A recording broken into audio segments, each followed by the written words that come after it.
Now, here's the problem, though, if you're selling to anxiety. Reason and logic disconnects itself from emotion. Think about that for a minute. If you were to look up the clinical definition of anxiety, one, it's physical and mental, but two, logic and emotion disconnect. How do you sell to that? Can you sell to that? Is it possible? There's some people that exploit that. I know that there's no one on this call that would do that. You guys are wonderful people, so I'm not implying that. But there are people who they prey on that because they sell to appease that, which we would never do. But it's a fear of loss, fear of loss. Keep reminding them of the fear of loss. What happens if they don't do this?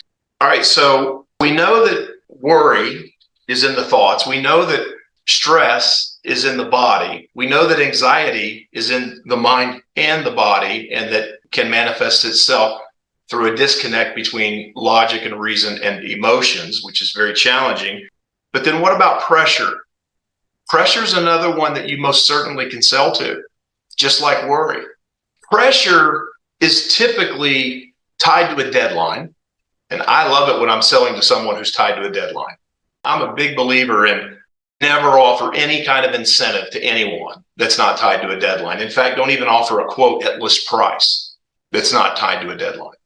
Quotes must expire because John's running this business and he can tell you the cost of doing business fluctuates. The cost of materials, supplies, freight, all of these things fluctuate. The cost of borrowing money fluctuates. The cost of the manpower, that the employees, the workforce fluctuates. We should not be giving anyone a quote that extends past 90 days. And if someone says, well, this is for budget money that's like Q2 of next year. Okay, well, then that's a conversation that you need to have with your sales leadership, and you need to decide, are we going to put this price out there in contractual written form to where we're going to honor it a year from now?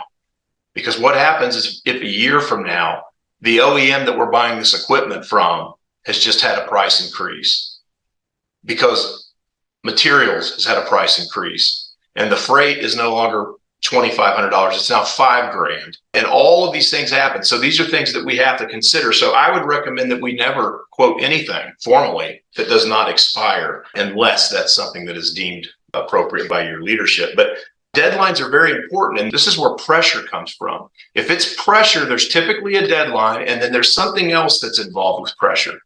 It's when we feel like we personally have to perform at a certain level. So it is personal performance that is now tied to a deadline. That means it's time bound and it's measurable. It could be a goal I have on myself, or it could be a goal someone has put on me. But that's when we feel pressure. Oh my gosh, I've got to perform.